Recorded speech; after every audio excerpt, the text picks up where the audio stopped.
जय गुरुदेव। बच्चों, आज हम पढ़ेंगे क्षितिज काव्य भाग के वाक, जो कि कवयित्री ललद्यद द्वारा लिखे गए हैं। बच्चों, जो ललद्यद है वो कश्मीरी कवयित्री हैं और काफ़ी लोकप्रिय हैं। वो श्रीनगर के पास के गांव में उनका जन्म हुआ और अन्य संत कवियों की तरह उन्होंने भी भक्तिपूर्ण रचनाएं लिखी हैं। तो ये जो वाक है ये उनके द्वारा लिखा गया है और वाक कश्मीरी भाषा में लिखा है उन्होंने। ये जो है आपके सामने इसका अनुवाद है हिंदी भाषा में, वो मीराकांत ने किया है। तो इनके द्वारा लिखा गया पहला वाक हम पढ़ेंगे, जिसमें कि कवयित्री ने 4 वाक, कवयित्री के इसमें कितने वाक हैं? 4 वाक हैं। तो जो पहला वाक है वो पढ़ते हैं हम। रस्सी कच्चे धागे की खींच रही मैं नाव, जाने कब सुन मेरी पुकार, करें देव भवसागर पार। पानी टपके कच्चे सकोरे, व्यर्थ प्रयास हो रहे मेरे, जी में उठती रह रह हूक, घर जाने की चाह है घेरे। तो कवयित्री इसमें क्या कह रही है? कवयित्री कहती है कि वो जो सांसों की कच्ची रस्सी के सहारे क्या कर रही है? यह शरीर रूपी नाव को खींच रही है। हमारी सांसें कैसी हैं? जैसे कच्ची रस्सी, कभी भी टूट सकती है। कभी भी कब हम आंखें बंद कर लें हमारी सांसें खत्म हो जाएं, कुछ नहीं पता। तो हमारी सांसें कैसी हैं? जैसे कोई कच्ची रस्सी होती है। और खींच रही मैं नाव, उससे इन सांसों के सहारे हम क्या करते हैं? अपना शरीर, अपना जीवन ही तो चलाते हैं। तो वो कह रही है कि मैं इन सांसों की कच्ची रस्सी के सहारे यह शरीर रूपी नाव को खींच रही है वो। ठीक है। जाने कब सुन मेरी पुकार, पता नहीं ईश्वर मेरी पुकार कब सुनेंगे, करें देव भव सागर पार, पता नहीं भव सागर से मुझे कब पार करेंगे। भव सागर होता है बच्चों ये संसार रूपी सागर। हम सभी इस संसार में हैं, है ना। एक तरह से ये सागर है संसार का।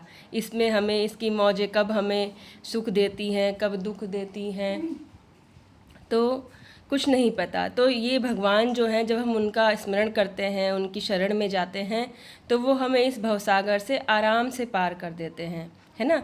तो वो कह रही कि पता नहीं ईश्वर मेरी पुकार कब सुनेंगे और मुझे भवसागर से पार करेंगे।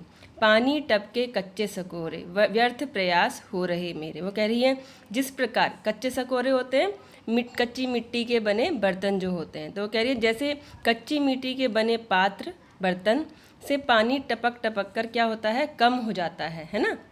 व्यर्थ प्रयास हो रहे मेरे, उसी तरह समय बीतता जा रहा है ना।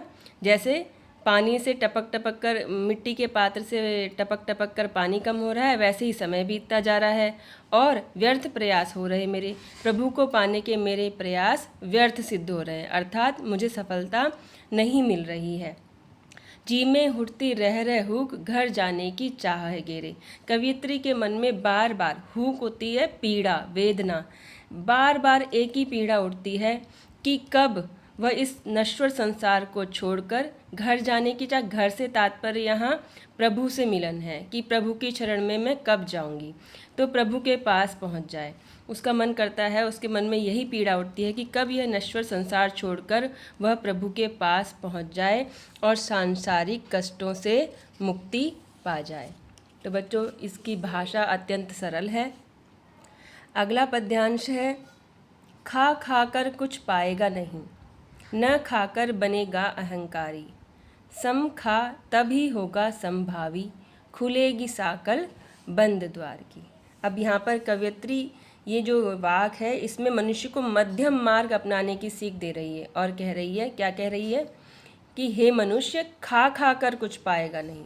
खाने से तात्पर्य यहाँ है कि भोग विलास में रत होना। इस संसार के जो भोग विलास के साधन हैं, जिनसे हमें सुख प्राप्त होता है, हमारे पास ये भी हो, ये भी हो, ये भी मिल जाए, ये भी मिल जाए, तो ये सब क्या है? भोग विलास के साधन हैं, जिनमें रहकर हम ईश्वर को भूलते जा रहे हैं। तो कवयित्री कह रही है खा खा कर, यानी कि तू इन सांसारिक भोग विलास में डूबा रहता है, इससे तू कुछ पाएगा नहीं, तुझे कुछ भी प्राप्त होने वाला नहीं है।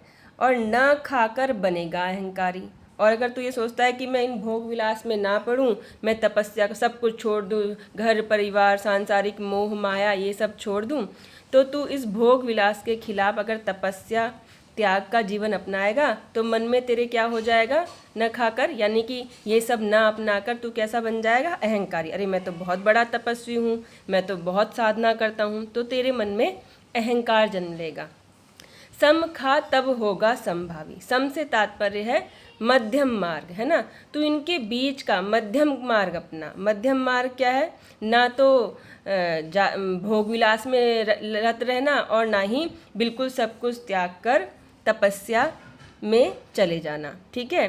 सांसारिक भोगों में पूरी तरह डूबा जाए, ना उनसे पूरी तरह अलग रहा जाए, बल्कि दोनों के बीच का मार्ग अपनाया जाए। तो वो कह रही है तू बीच का मार्ग अपना।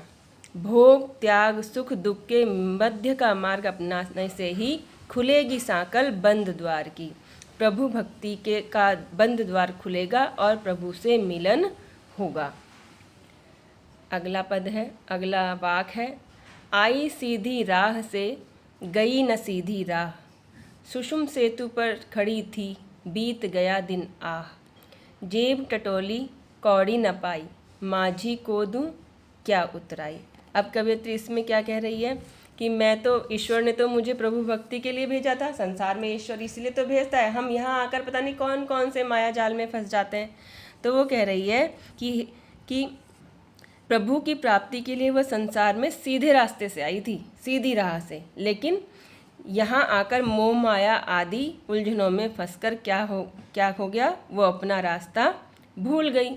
आई सीधी राह से गई ना सीधी राह, अब जाने का टाइम आ रहा है, वो रास्ता भूल गई है, इन मोह माया में पड़ गई है ना।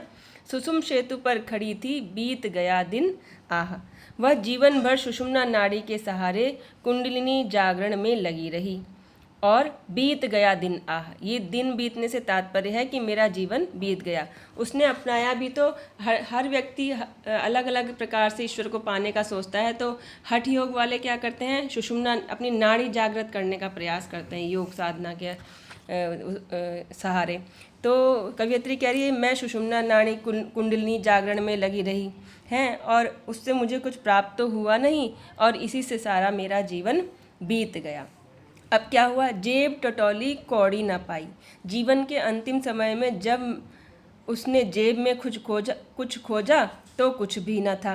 तो जेब टटोली कौड़ी ना पाई से के माध्यम से कवियत्री क्या कहना चाह रही है, वो कहना चाह रही है कि मनुष्य छल कपट लोभ मोह प्रपंच स्वार्थ आदि इन सब में क्या करता है, लिप्त हो जाता है इस संसार में आके और अपना सत्कर्म भूल जाता है कि उसे कौन सा कार्य करना है, ईश्वर स्मरण करना है, अच्छे काम करने हैं, ये सब तो करता नहीं है। और जब जीवन का अंत समय होता है तो उसके हाथ में कुछ भी नहीं आता, यानी कि उसके पास सत्कर्म की दौलत नहीं होती और वो पछताता है। तो वो कह रही है कि मैंने जेब टटोली, मैंने जब देखा कि मेरे पास सत्कर्म है कि नहीं है तो देखा मेरे पास कुछ भी नहीं है। अब उसे क्या चिंता सता रही है कि माझी को दूं क्या उतराई। अब मैंने बताया था ना कि भवसागर से पार उतारने वाला कौन है, भगवान ईश्वर। तो जो ये भवसागर से पार उतारने वाले प्रभु हैं वो माझी हैं। माझी किसे कहते हैं, जो नाव चलाता है ना। तो हमारे ये शरीर रूपी हमारे जीवन रूपी नाव को कौन चलाता है, भगवान चलाता है। तो अब वो कह रही है कि मैंने सत्कर्म तो किए नहीं और अंत में अब जब मेरा अंत समय आ गया, अब भवसागर से पार उतारने वाला जो मेरा प्रभु है, जो मेरा माझी है, उसे उतराई के रूप में क्या दूं। वो पैसे थोड़ी चाहिए उस भगवान को, उसको तो मेरे अच्छे कर्म चाहिए जो मैंने किए नहीं।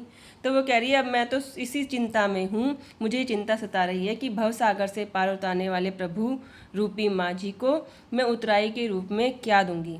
अर्थात वह जीवन में कुछ भी हासिल नहीं कर सकी, वह इस बात पर पछता रही है। अगला वाक है, थल थल में बसता है शिव ही, भेद न कर क्या हिंदू मुसलमान, ज्ञानी है तो स्वयं को जान, वही है साहिब से पहचान। अब इस वाक में कवियत्री ईश्वर की सर्वत्र उपस्थिति के बारे में बता रही है। वह यह बताना चाह रही है कि ईश्वर सभी जगह है। तो कह रही है थल थल में बसता है शिव ही, तो यानी कि यह जो ईश्वर है थल थल जगह जगह हर जगह बसता है। शिव कवियत्री ये विशेष रूप से शिव शंकर भगवान के लिए नहीं, वो अपने ईश्वर को, जो भी ईश्वर है एक है जो, उसको शिव कह रही है, ठीक है। तो वो कह रही है सभी जगह वह शिव, वह ईश्वर है, हर जगह ईश्वर व्याप्त है। हे मनुष्य, तू भेद न कर क्या हिंदू मुसलमान, तू धार्मिक आधार पर हिंदू मुसलमान का भेद मत कर, इसे त्याग, इस भेदभाव को, उसे अपना ले।